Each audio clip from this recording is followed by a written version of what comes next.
So we're going to talk more about the post office tomorrow. David Dane will come on. We're going to talk about antitrust in the post office tomorrow. But the post office is being assaulted, as far as I can tell, for two reasons. One is because the Republicans have wanted to privatize the Postal Service at least for the past 15 years. I imagine the desire has been there for even prior to that. But 15 years ago, we all know the story. They forced the pre-funding of a 75-year horizon on the pension payments. Now they've installed a new postmaster general who is specifically taking administrative steps to slow the mail, to make the mail dysfunctional. And part of that is because they want to privatize a lot of the parts of the post office. The other part of it is it's a twofer. Let's see if we can make it hard to vote in the fall. Here is part of that project.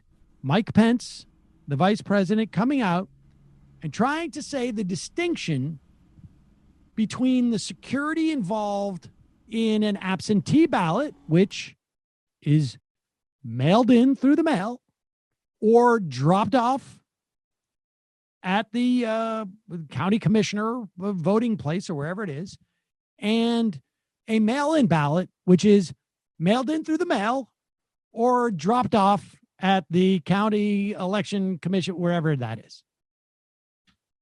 What can you say tonight to assure us that this election will not be stolen by Democrat election officials in swing states?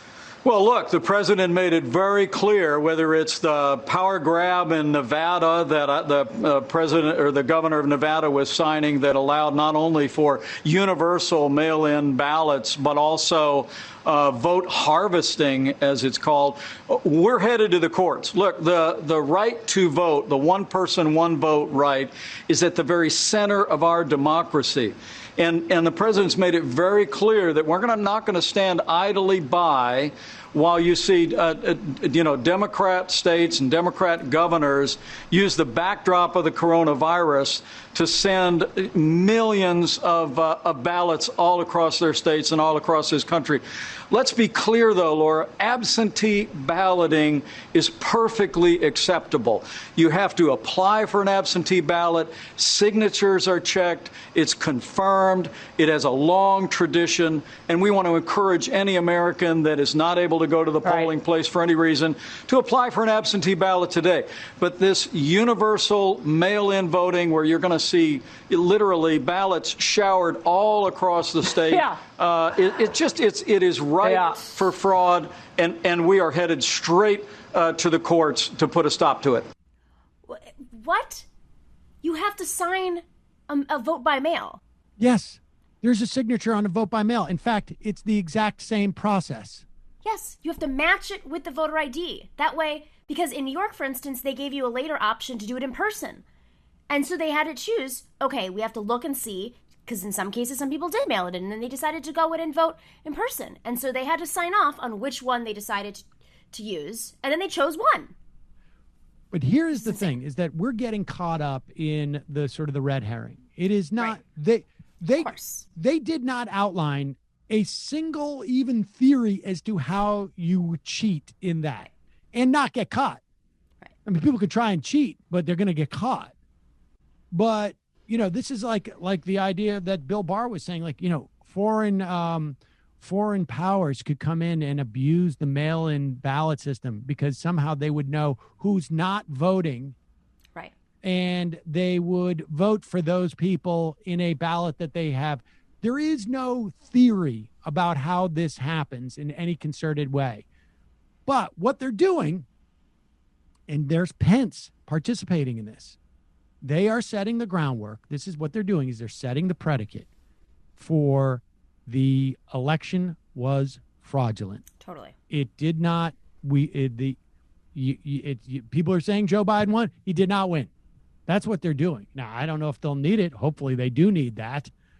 But that's what they're doing. They're setting that precedent. They're not doing anything else.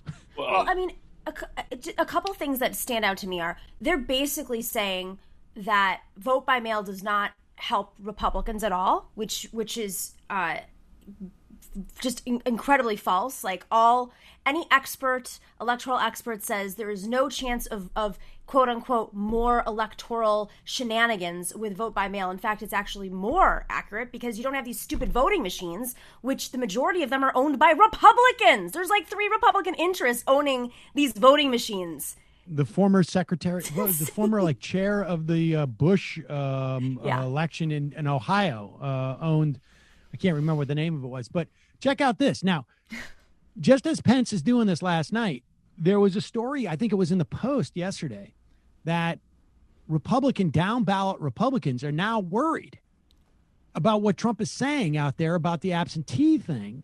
I mean, about the mail-in ballots, because there's a lot of elderly people who are going to be nervous about going to the polls. Like, COVID's not going to go away in November. And they're going to be nervous about going to the polls. And now they're nervous about, no, I'm not going to trust the mail-in ballot, so I'm not going to vote. And so now apparently Trump is getting the message. Let's put is this a tweet? From an hour ago. Yeah, this is from an hour ago. Whether you call it vote by mail or absentee voting, in Florida, the election system is safe and secure. Tried and true. Florida's voting system has been cleaned up. We defeated Democrats' attempt at change. So in Florida, I encourage all to request a ballot and vote by mail, MAGA. Oh my God. Do you think that the elderly are reading Twitter? Honestly, this is how, God. I mean, look, Donald Trump may win this election. I don't know I don't have a theory as to how he wins this election, but he may win this election.